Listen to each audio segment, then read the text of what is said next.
Assalamualaikum warahmatullahi wabarakatuh. Kita lanjut pada video yang kedua yang berisi tentang panduan bagaimana proses sinkronisasi data di VClass agar bisa terbaca pada sistem IKU 7 dan juga bisa dilaporkan sebagai mata kuliah yang bisa dibayarkan pada sistem remunerasi. Langsung saja kita akses sistem IKU 7 di alamat iku7.unila.ac.id. Ya, di sini kita sudah punya akses alamatnya dan bisa diakses dengan NIP dan passwordnya juga sama dengan NIP yang baru. Bapak Ibu langsung masuk ke aplikasi IKU 7 dan untuk melihat daftar mata kuliah yang kita ampu pada semester genap tahun akademik 2001-2022 adalah dengan mengklik tombol kelas.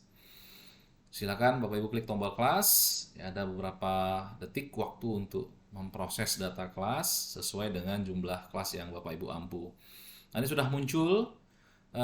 Pada semester ini saya mendapatkan amanah itu mengelola 21 kelas ya, di dalam Siakadu, dan Bapak Ibu bisa melihat ada beberapa mata kuliah yang sudah tersinkronisasi dengan VClass, yaitu mata kuliah Propstat kelas D, kelas C, dan kelas B.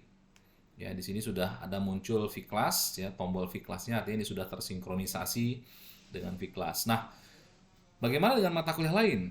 Sepertinya ini belum muncul logo VClass-nya, artinya ini belum tersinkronisasi dengan VClass. Nah, bagaimana caranya?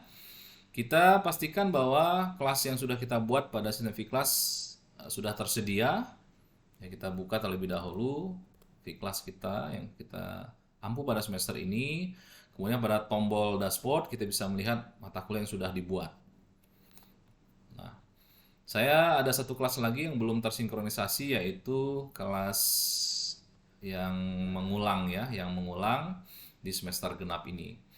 Nah, kelas ini akan saya sinkronisasikan dengan sistem IKU 7 di mana mata kuliah kelas PNS ini yang belum tersinkron.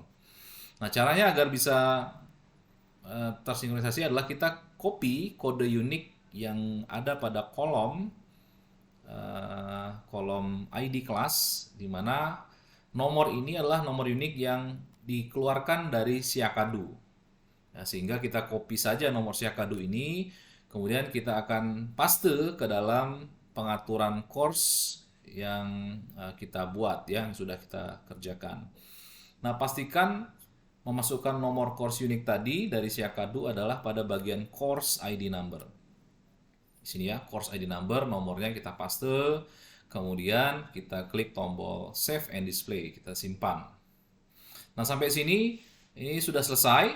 Jadi kita hanya cukup memasukkan nomor unik tadi ke dalam pengaturan kelas di dalam sistem VClass. Dan untuk memastikan bahwa mata kuliah kita tadi yang barusan kita buat tadi tersinkronisasi, maka kita klik tombol Sync VClass di sini. Ya, kita klik tombol Sync VClass, maka seharusnya mata kuliah baru tadi akan muncul nama mata kuliah VClass-nya dan logo, ya, logo VClass-nya pun muncul pada sistem dashboard IKU 7 ini. Nah, ini, ya, pada mata kuliah di kelas nomor 17 ini sudah muncul untuk kelas yang mengulang dan logo VClass-nya pun sudah ada. Nah, begitu juga dengan mata kuliah lain, pastikan bahwa Anda tidak salah dalam mengcopy paste nomor dari Siakadu ini. Karena kalau salah maka kelasnya akan terdeteksi nama VClass-nya ini tidak sesuai dengan nama yang ada pada sistem IKU 7 dashboard ini. Nah, kemudian dari mata kuliah yang sudah kita sinkronisasi dengan VClass tadi, kita perlu mengklaim agar kita bisa berkontribusi pada proses penilaian indikator kinerja utama atau IKU 7 pada bagian 7, yaitu yang memuat klaim dosen Unila itu menjalankan metode pembelajaran pada kelas atau mata kuliah masing-masing itu menggunakan metode apakah project based method ataukah case method ataukah gabungan dari keduanya. Nah, untuk mengklaim mata kuliah yang kita ampu pada semester ini itu agar bisa terdeteksi pada IKU 7, maka kita klik tombol lihat ini, ya. Klik tombol lihat, kemudian ada informasi, ini nomor kelas Siakadu, ada kode mata kuliah, kode VClass, kemudian ada nama VClass-nya dan pastikan semuanya sudah sesuai, ya. Nah, ini kelas D, sudah sesuai, dan kita akan mengisi agar mata kuliah ini kita klaim dalam IQ 7. Caranya adalah pertama, kita akan mengklaim kelas ini itu apakah masuk dalam kategori project base ataukah case method ataukah gabungan dari project base method ataukah project method ya, atau tidak keduanya. Nah, contoh dalam kasus kelas saya ini, saya akan mengklaim kelas D ini akan menggunakan kelasnya adalah project base method. Kemudian kita klik tombol simpan. Oke.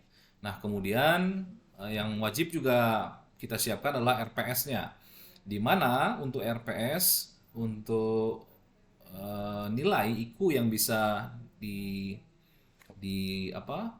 diakui adalah jumlah bobot penilaian antara aktivitas partisipatif dan hasil proyek ini nilainya itu lebih besar dari 50%. Nah, contoh ya, saya akan memberikan aktivitas partisipatif ini adalah 10%, kemudian hasil proyeknya saya akan berikan penilaian 50%. Nah, artinya kalau kita bikin komposisi penilaian seperti ini, aktivitas partisipatif 10% dan hasil proyek 50%, jumlah totalnya adalah 60%, ini otomatis akan diakui ya dalam sistem IQ 7 dan dilaporkan ke kementerian bahwa kelas saya ini sudah mengikuti standar dari project based method. Tapi kalau misalnya kita akan meningkatkan nilai aktivitas partisipatifnya juga bisa. Nah, kita tingkatkan nilainya jadi 30, kemudian nilai projectnya itu adalah 30 sama misalnya.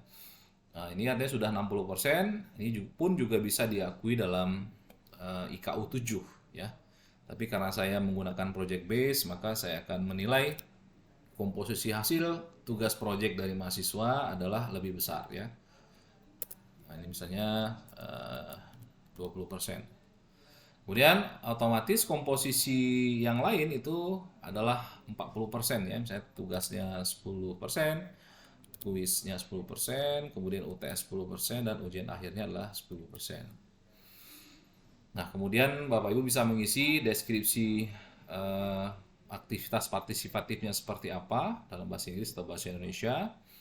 Kemudian tugas juga sama ya. Dan yang paling penting adalah RPS. Ini kita harus upload dokumen RPS-nya ya, dokumen RPS-nya, dipilih filenya, kemudian klik tombol simpan ya. Di sini adalah dokumen kontrak perkuliahan, rencana pembayaran semester ya, isinya kontrak perkuliahan dan materi-materi yang akan disampaikan.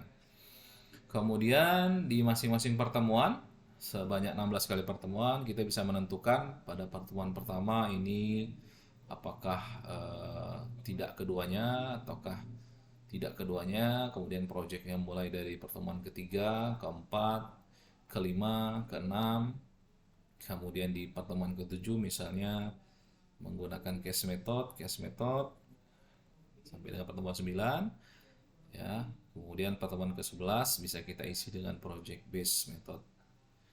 Dan Bapak Ibu juga bisa melengkapi data pada masing-masing pertemuan dengan topik pertemuan yang dibahas selama pertemuan tersebut berlangsung. Dan kita pastikan terlebih dahulu jenisnya adalah kelas ini project base, kemudian RPS-nya juga sudah kita upload, kemudian penilaian evaluasinya pastikan bahwa gabungan antara nilai aktivitas partisipatif dan hasil proyek ini lebih dari 50% agar kelas ini bisa diklaim dan diakomodasi ya, bisa diakomodir sebagai kontribusi Bapak Ibu ke IQ 7 Universitas. Pertemuan juga silahkan diklaim jenis pertemuannya seperti apa dan topik yang dibahas pada masing-masing pertemuan tersebut itu seperti apa. Nah, sudah selesai maka kita klik tombol simpan ya. Maka kalau kita kembali ke tombol kelas ya, pada saat kita klik menu kelas ini sudah ada probabilitas dan statistik D ini diklaim, saya klaim sebagai model project based method ya.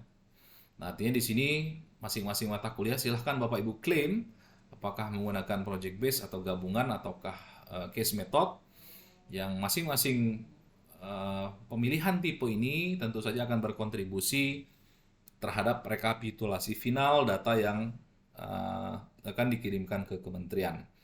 Nah, sebagai informasi bahwa target dari Unila agar indikator kinerja utama pada poin 7 itu bernilai hijau ya, atau melewati batas minimum sebanyak 35%. Artinya misalnya Unila punya total kelas sebanyak 10.000, mata kuliah, misalnya mata kuliah adalah 10.000, maka minimal minimal mata kuliah yang harusnya menggunakan project base atau case method ini tadi setidaknya 3.500 mata kuliah. Nah, ini ada di mana? Ada di Bapak Ibu dosen sebagai pengampu mata kuliah yang akan menjalankan metode ini. Ketika kita sudah klaim di project base, maka satu mata kuliah ini akan tercatat satu kontribusi dalam sistem IKU 7 di kementerian. Demikian untuk proses sinkronisasi data Fiklas dan klaim mata kuliah di dalam sistem IKU 7. Terima kasih. Assalamualaikum warahmatullahi wabarakatuh.